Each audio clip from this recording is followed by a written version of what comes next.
Stop writing Mr. and Mrs. Smith on your property document as a couple. If you plan to get a property with your husband or your wife, the best name to write your name on that said property is to write it in full. There is nothing like Mr. and Mrs. Smith because you are not the only one bearing Smith. The best way is to write it in full.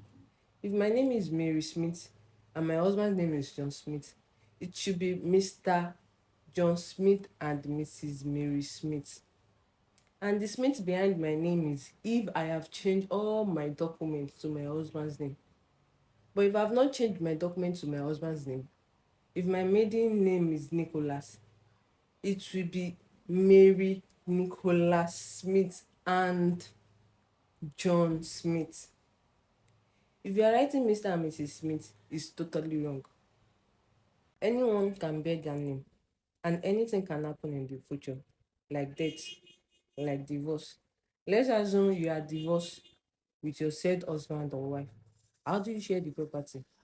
When there is no division of property stating the percentage of individual on that said property, that's one. Stating the full name of the wife on that particular property. And to the wife, if your name still carries your father's name in all your documents and you've not changed it to that of your husband, please don't do the mistake of putting your husband's name there. You can put your father's name, then at the back add your husband's name. That's if you like. If my father's name is Nicholas and my name is Betty, I can put Betty Nicholas and John Smith. That should be the proper way to write it. But for the fact that there are people that just feel like I want to put my husband's name, then you can add Smith at the back of it. So that whenever you are showing all your documents, they will see that your names from other documents carries the one that is on the property.